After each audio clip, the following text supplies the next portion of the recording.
Alright guys, welcome to part 3 or 4? No, it's 3. Yeah, so in this tutorial, you could tell this planet looks terrible. This terrain looks terrible.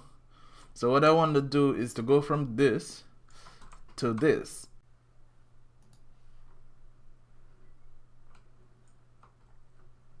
But to do that, we have to first, we're gonna just get rid of all of this because we're gonna do a lot of changes. I'll keep the rocks and the placing of stuff, but you know what, I'll get rid of all of it. So let's select all and let's delete it. Alright, so what we need to do is we're gonna use a shader and and rewrite this code. So I'm gonna quickly go over the changes. So let's go from the top. Same stuff as usual. And the seed, and we have the current seed, the rocks, trees, world size, subdivisions, and we have new ones now: max hill height and player. I don't know why that's like that, but let me extend spatial.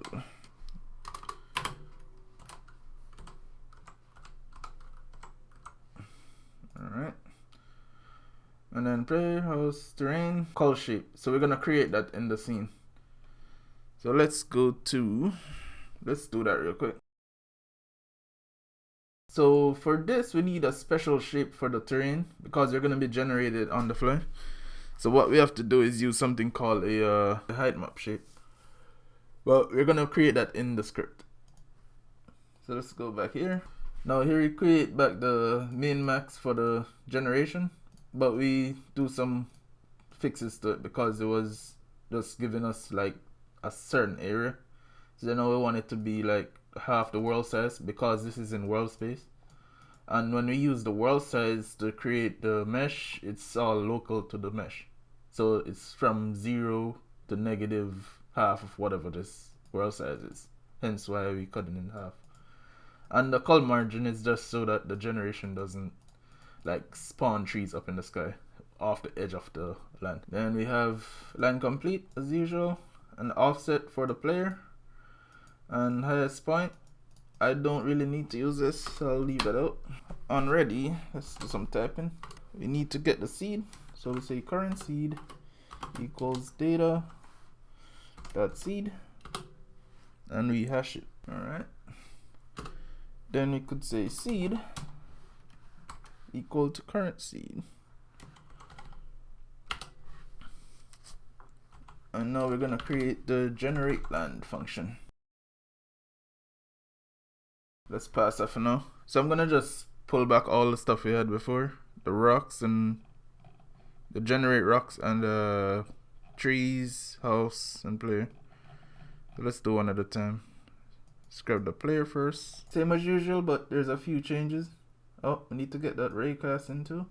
So let me just explain it first. So same as usual, min max, put the range, min max again.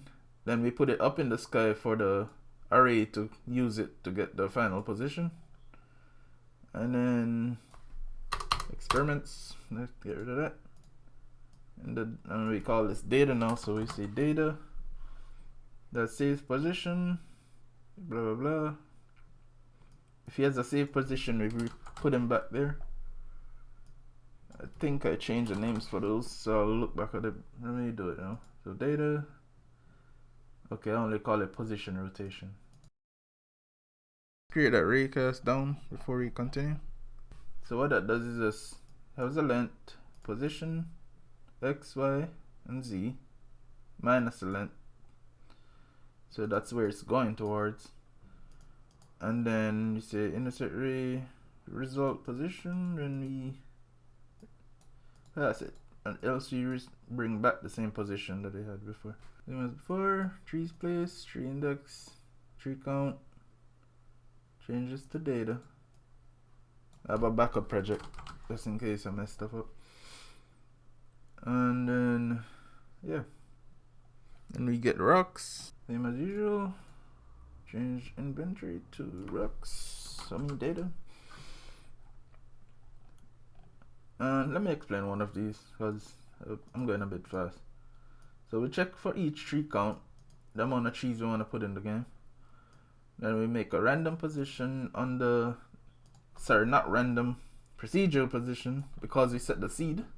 So the value is going to be same each time. And then set the final position, get the down rakers. Then we get a random rotation, which is procedural as well. And then for index in data removed rocks, we check if it's equal to rocks removed. Then we say if it is, we break. If the rocks in the rocks at I is equal to I, rock index, we continue. So we skip this one, then continue to the next loop. Then we place it and all that stuff. And we set the index. Alright, so down here, so when we're setting the index again, because we skipped the loop, remember this is it's gonna be the same number every time. So the index doesn't change for the rocks. I was wondering if it does, but it doesn't. Then what else we need to place? We have rocks, trees, player, and then we need to place the house. Place house. Same thing again. Position, final position from the array. And rotation, and set it. Alright. Now for the land. That's the big one.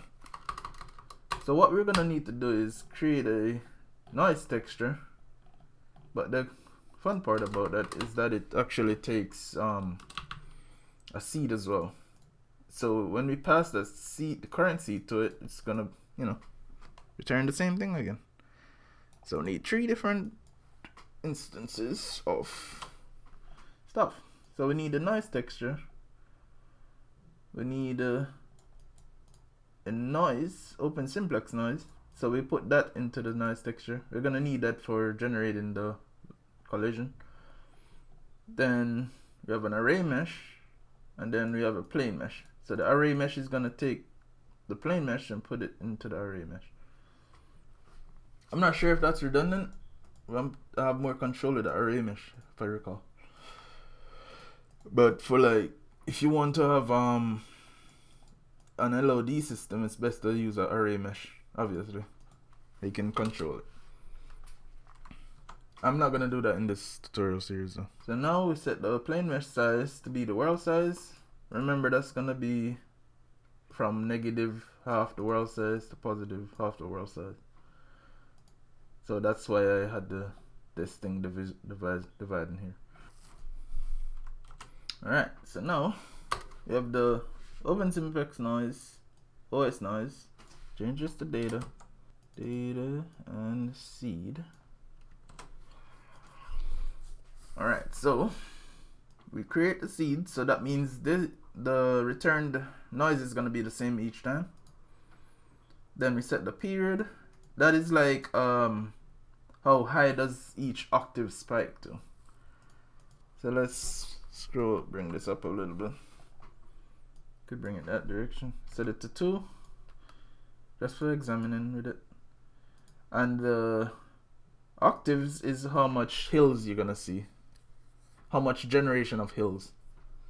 So that's gonna be like, if you have it at 1, it's gonna be just one same hill each time. I don't know how to explain it. Not one hill, but multiple hills of the same randomness.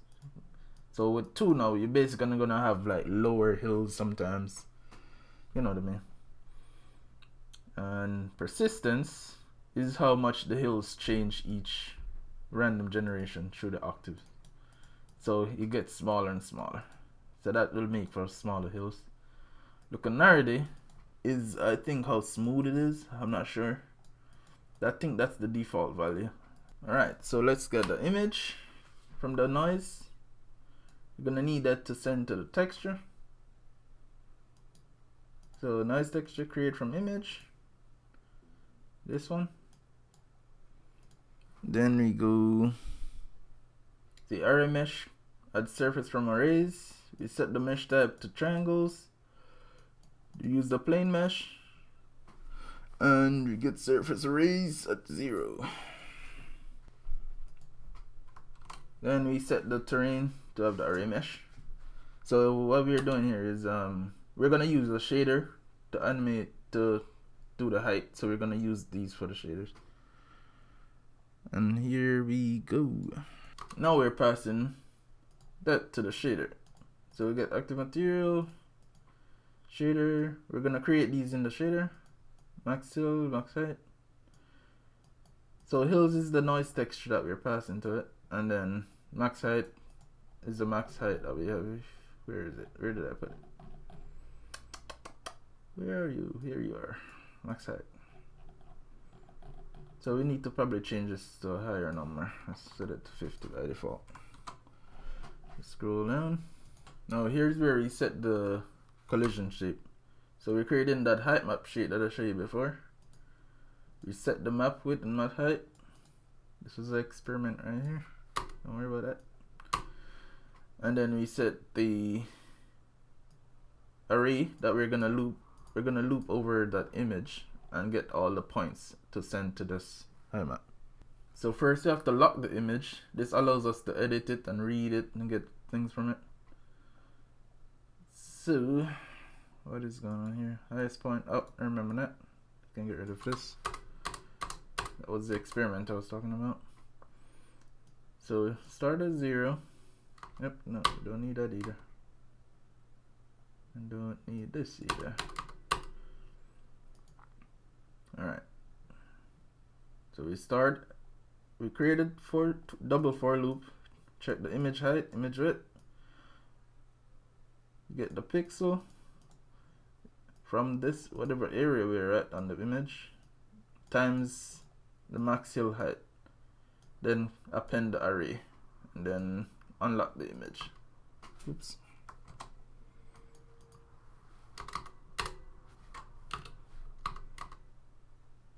Alright.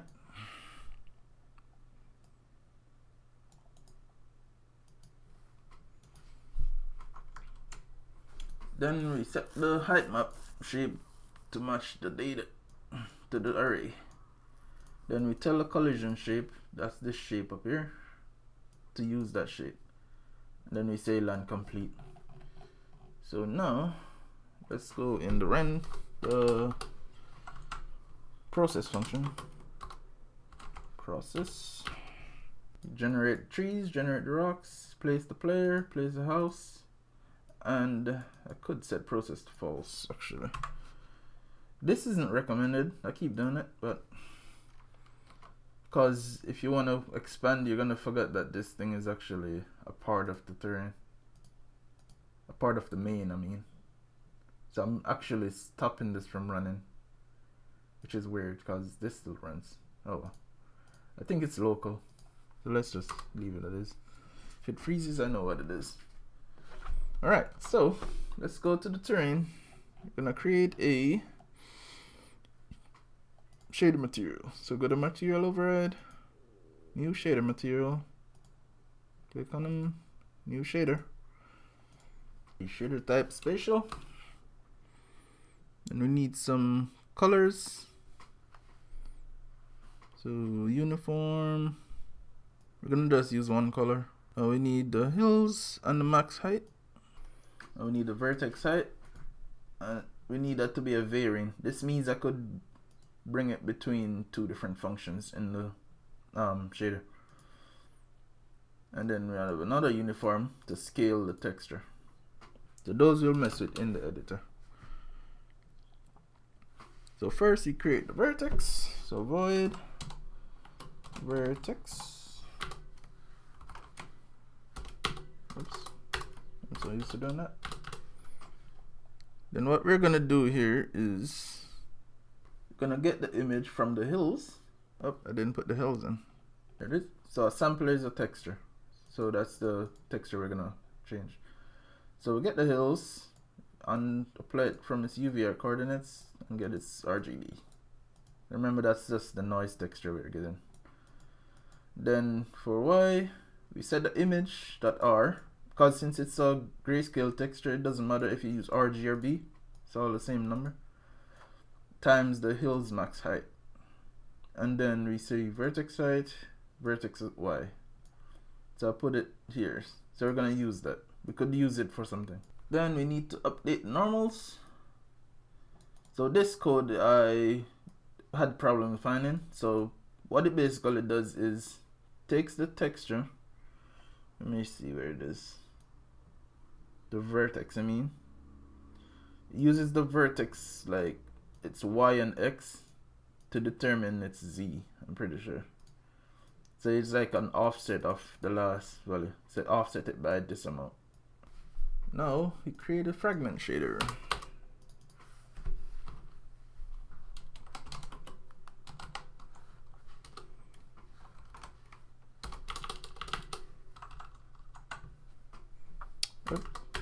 Keep on thinking I'm in GD scripting still. Alright, so here we scale the UVs if you want to use it for something. Well, I do. I want to scale the hills so you have more overlaps in the colors. And then we get the hills color again for the image. Get the regular image. Don't need to use that, but it's there. Then we can just say albedo is equal to image dot scaled dot RGB times color dot RGB. Here you go. That's what I wanted to do. It's pretty light. Alright, so save. Oh, the reason I had the vertex right here, we could use it here to change the color based on, based on its height. I'll skip that for now. Keep the tutorial short. So that should be it. If we come here, maybe do a quick run and see if we crash. If you do, generate trees, data. Oh, I didn't update the data. Okay, let's see, remove trees. Oh, so remove trees. I think I have the same problem with the rocks as well. Where are the rocks? Remove rocks. Alright. Oh, one more thing. Didn't actually put the instances in. Quick load tree. Then quick load rocks. Alright, and let's I'll leave those there. Let's run. There you go. And we have terrain. But you could see that we need the color and we need more height. So let's go here. Now we have access to the shader params. Could set the color from black to maybe green. And then we could set the max hill height to something higher, like actually let's do that from here. Because the shader both of this takes it. So max hill height, set it to maybe 80.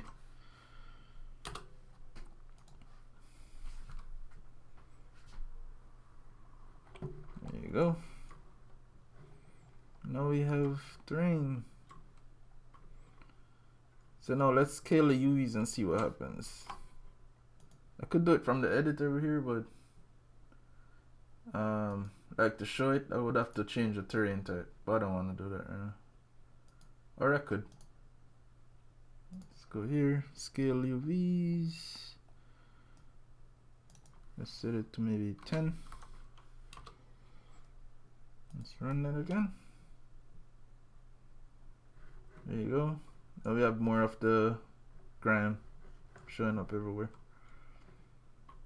There's our house over there.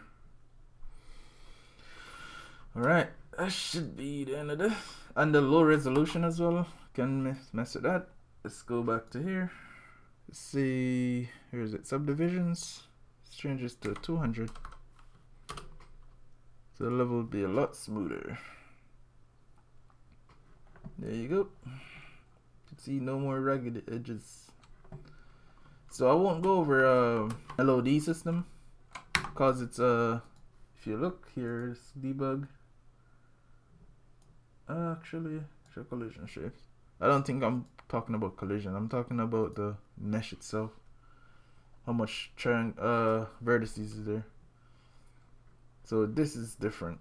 So that's all the mesh for collisions, but you can't see the actual thing. Let me show you what I'm talking about. Okay, I had to went and search for that. I had this function here to draw a wireframe. I had to search for it from another project. So let's just put that on ready. I just want to show how the terrain looks. There you go. So all that detail right here, that is way too much detail for like way out there. There's so much to the point it looks like there's no wireframes there. So what I was trying to learn is how to do quad trees. So I learned how to do it with in a different program. Let me quit out of here. So here we go. So this is how quad trees work. So if I draw a whole bunch of points, it categorizes them. So whenever I want to search for something, it doesn't take long. But I need to learn how to apply this to a mesh. I mean, so let's stop this and just pawn 10,000. You can see it's relatively smooth. I know it says 16 frames, but it's just my computer that's terrible. And I could change my search range. So what this does is, if you look at the frame right here, if I'm only searching for these right here, it's 20. But if I turn it up all the way, frame rate drops way down to like 15. So it's basically like shortening a search. So it skips all of these and just search right here. So I'm basically asking what's in this box. Instead of it searching all of these to check if it's only these up here, just give me these up here. Alright, so that's what I've been up to, trying to learn for mesh generation. So alright guys, take care.